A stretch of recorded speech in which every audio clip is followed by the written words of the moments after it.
I was in 3rd grade when this happened. School had just ended and the summer holiday had just begun. My grandma took me and my older brother to Georgia to visit my uncle and his wife. I've only met my uncle a few times before this, but he's always been the best uncle ever. Whenever I saw him, he always had a $20 bill for me and always took us out to eat pizza. This summer was going to be one to remember. He said we were hitting up Disney World, Universal Studios and SeaWorld, and we would be staying at his home till we got everything settled. As a kid, this was without a doubt going to be the best summer of my life. With so much fun on the horizon, I never thought anything bad would happen. School ended on the 25th of May, and we were all at his home by May 30th. Driving from the airport to his home was so much different than driving through El Paso. There were trees everywhere, and it seemed to get darker the further we drove in, despite it being like 2 in the afternoon.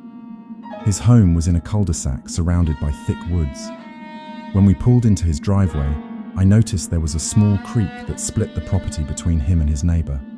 It was really nice looking, but eerie at the same time. We entered his home through his living room. It was all wood paneled and almost looked like we were walking into a luxury cabin. Upstairs was nice with all the bedrooms and the kitchen and the other living room. Now it was super hot outside and my uncle's house was cooled down, but I was chilly. I wanted to stay outside and warm up after I walked in. When I walked upstairs though, it was way warmer, so I just thought his air conditioner was downstairs. After he showed us around, I started to unpack my stuff in my cousin's room. We were going to be sharing her room together. I saw it as a every night slumber party because it meant we could stay up all night and play some games together.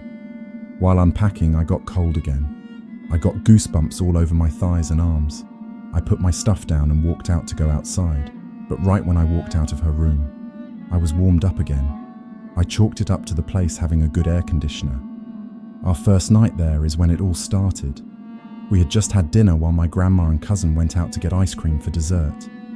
My uncle made hamburgers and ordered a few pizzas. It was one of the best dinners I'd had in a while. Then we all sat down in the downstairs living room to watch a goofy movie.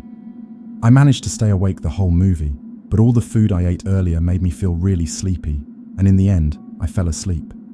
I crashed out on the couch, and they had covered me up and let me sleep there for the night. They didn't want to disrupt my sleep, which might not have been such a good idea because of what I witnessed afterwards. I woke up sometime later, and everything was pitch black downstairs. I looked around to see where I was and why I was there, and slowly I started to remember what happened. While my eyes adjusted to the darkness, I saw a faint light by the TV. My vision was still a little blurry, but it looked like a faint light right in front of the TV. I stood up and my eyes were mostly adjusted, but this bright light was still there. The longer I looked at it, the more it started to look like the faint outline of a person. I didn't know what was going on and was wondering where this light was coming from, so I walked towards it and reached my arm out. My hand was in this light, and it was as if someone turned on the air conditioner again. I instantly started freezing again, and goosebumps ran up my arm. I pulled my arm back and stepped back, confused at the situation I was facing. Then something happened that made me run for my life, right when I pulled my arm back. This light started getting closer to me. I stepped back and ended up stumbling down on the couch behind me while this thing got closer. I ended up climbing over the couch and running upstairs. I ran to my cousin's room and got under the covers with her. I shut my eyes and tried to fall asleep while my heart was racing and I was breathing hard. I don't remember when I fell asleep, but I remember waking up to the smell of bacon. During breakfast that morning, I tried telling everyone what had happened, but no one took me seriously. My uncle started singing the Ghostbusters theme song, and my cousin just kept trying to scare me all day. I don't blame them though. Something like this is only believable when you experience it yourself and see it with your own 2 eyes.